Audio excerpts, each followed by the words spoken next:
About 6 or 7 years ago, I got down from 16.5 stone down to nearly 12 stone. And I'd got in the gym a little bit as well. So I just sort of changed body shape a little bit. And then gradually that weight had just gone back on. And I think a few things had happened personally at my, sort of family stuff, aware that I was probably drinking, well, not probably, definitely drinking too much, and things like that. And I just suddenly one day got on the scales and thought, oh, I'm 14 stone 10. And I was just sort of more than halfway back to where I'd been. And I thought, I don't want to be that heavy. I was quite down. I was quite low, feeling quite sort of a pretty crap self-image, and not feeling very sort of confident or positive, I think. But, sort of, you'd stand in front of the mirror or whatever else, or you'd catch yourself in the mirror and think, oh, I just looked awful. Just felt like a big sort of spare tire and, not the way I wanted to look. I just wanted to not feel quite as fat and slow.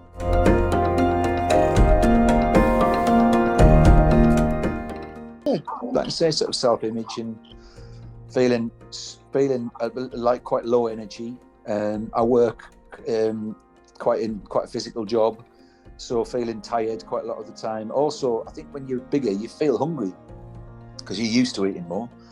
And so you think, oh, I'll just eat that. And it's sort of a bit of a vicious cycle, really. I think in the past, I've had a few issues with eating, sort of binge eating and stuff. And I think that was one of the other things about that previous experience of losing all that weight, was it was sort of probably borderline anorexia, to be honest, because you become obsessed with a particular target weight. You become kind of that becomes the driver for it. And I'm pretty sure that's not very healthy, to be honest.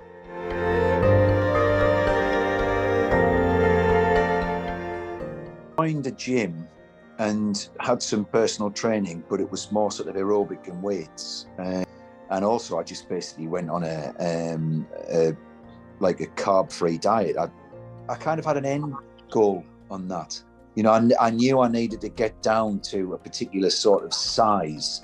And then after that, it got a bit obsessive as an area. I think that was a time in my life when I didn't have much control over other areas of life. So I kind of controlling eating was a thing that becomes a kind of a substitute for controlling other areas. And, you start to think, well, I can't maintain this for the rest of my life. So, and then once that's happened, you kind of start to just edge up again. Whereas this feels a bit more sort of like a bit more long-term lifestyle-y.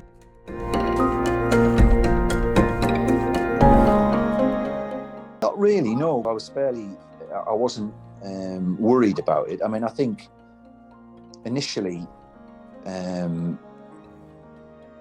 I was slightly worried about I don't know what the word would be, kind of the therapeutic aspect of it, if you know what I mean.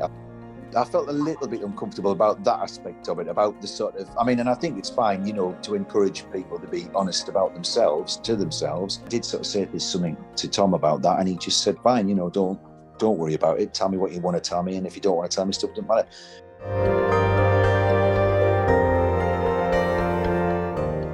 There was a lot of kind of stuff with relationships and life and work and everything that was happening. And then a year ago, my dad died. Exactly a year. Then we've had COVID and things like that. And it's just been, I think, actually COVID's been quite a good reset for me, because I haven't been out and doing things and going out socially and stuff. That's not a bad thing. And I've just worked, and I've just been in with my new family, and I've kind of been able to take stock a little bit. And I think Tom's process has been formed really quite a nice part of that. I think without that, I might have just I think I would almost certainly have just carried on and been a bit sort of self-destructive, really.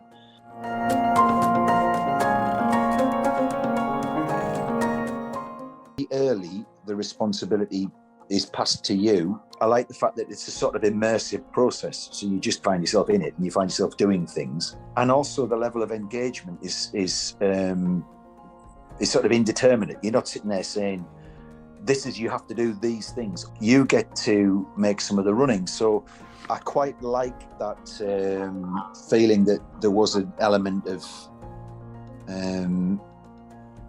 you finding your own roadmap. The nice thing is that it kind of is just a gradual, or it's mindset change at your pace.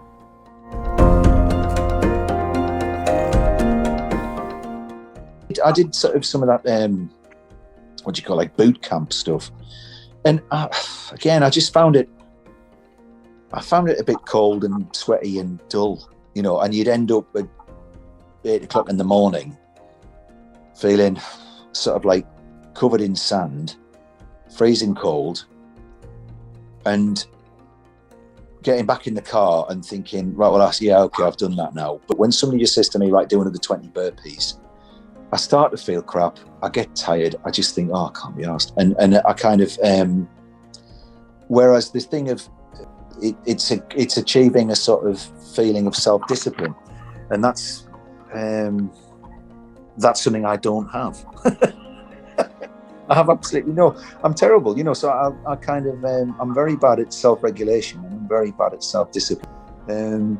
But at least, I think with Tom, it's sort of, he just encourages you to sort of at least admit and address that a bit more openly.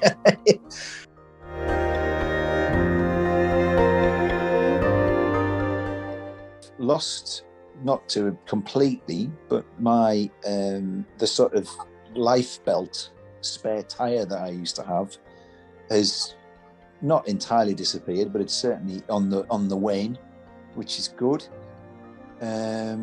I've definitely got fitter because I've been running, and I've kind of started to manage the injuries that were coming a little bit as well, so probably getting a little bit stronger.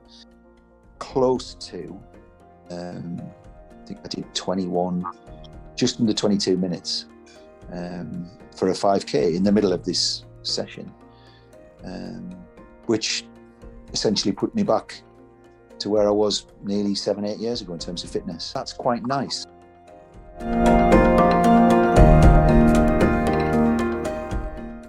Feeling positive about that, and feeling positive about exercise and about myself and my health and everything. So I don't know how true this is, but it feels a bit more like, I think, right, well, I'm going to do that, but I'm going to do it in very small bits. I'm going to set achievable targets so that I constantly give myself something that I actually have done. And that has got to be a good mindset.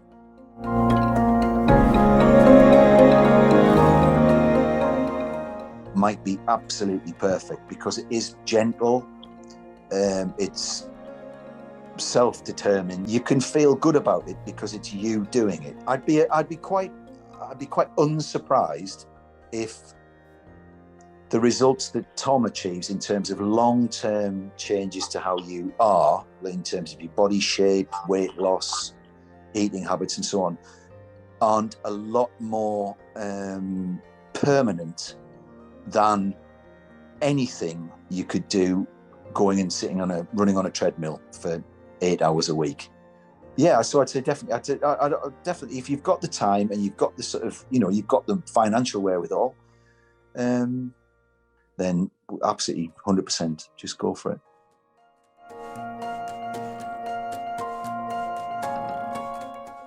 Just very straightforward. He's a nice guy and he's very straightforward. He's not judgy. He just asks you things, and he's quite funny. And he's just a nice, you know, when you see his face, you think, oh, this is all right. You know, it's nice. He's a very positive person. I think that's the thing. You feel positive in his company.